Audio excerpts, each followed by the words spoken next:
પાવાગઢ વડા તળાવના બ્યુટિફિકેશન કામગીરી વચ્ચે પ્રવાસીઓની બેદરકારી, અકસ્માતનો મોટો ભય. સુપ્રસિદ્ધ યાત્રાધામ પાવાગઢ ખાતે આવેલા ઐતિહાસિક વડા તળાવ ખાતે હાલ યાત્રાધામ વિકાસ બોર્ડ દ્વારા બ્યુટિફિકેશન કામગીરી પૂરજોશમાં ચાલી રહી છે. જો કે આ કામગીરી દરમિયાન ચેતવણીના બોર્ડ અને પ્રવેશબંધી હોવા છતાં પ્રવાસીઓ પોતાના અને પરિવારના જીવના જોખમે સેલ્ફી લેવા તળાવના કિનારે પહોંચી રહ્યા છે, જેને કારણે મોટી દુર્ઘટના સર્જાવાની આશંકા વ્યક્ત કરવામાં આવી રહી છે. હાલ તળાવના ઊંડા ભાગોમાં માટીનું પુરાણ કરવામાં આવી રહ્યું છે. કામગીરી ચાલી રહી હોવાથી આ સ્થળ અત્યંત જોખમી છે. તંત્ર દ્વારા સલામતીના ભાગરૂપે પ્રવેશ પ્રતિબંધ દર્શાવતા બોર્ડ લગાવવામાં આવ્યા છે, છતાં સ્ટોપ પટ્ટીઓ, બેરિકેડ વગેરે વિસ્તાર કવર કરવામાં આવ્યો છે. આમ છતાં ચોમાસાની ઋતુમાં પાવાગઢ ફરવા આવતા પ્રવાસીઓ આ તમામ સૂચનાઓ અને કાયદાકીય બેરિકેડને અવગણી રહ્યા છે.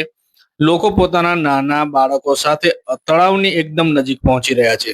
પુરાણ કરાયેલી માટી પર હજુ યોગ્ય દબાણ, કમ્પ્રેશન થવાનું બાકી હોવાથી માટી ગમે ત્યારે ઘસી પડે તેમ છે, જે જીવલેણ સાબિત થઈ શકે છે. પ્રવાસીઓની આવી જોખમી પ્રવૃત્તિઓ છતાં સ્થાનિક તંત્ર કે જવાબદાર એજન્સી દ્વારા તેમને રોકવા માટે કોઈ મજબૂત કે અસરકારક વ્યવસ્થા જોવા મળતી નથી. માત્ર બોર્ડ મારી દેવાથી જવાબદારી પૂર્ણ થઈ જતી નથી તેવી ચર્ચા સ્થાનિકોમાં જાગી છે.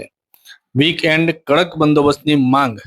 ચોમાસાના કારણે ખાસ કરીને શનિ રવિ વીકેન્ડ દરમિયાન અહીં ભારે જનમેદની ઉમટી પડે છે. મોટી દુર્ઘટના ઘટે તે પહેલા અહીં પોલીસ બંદોબસ્ત ખડકી દેવામાં આવે અને નિયમોનું ઉલ્લંઘન કરનારાઓ સામે કડક પગલાં લેવાય તેવી લોક માંગ ઉઠી છે.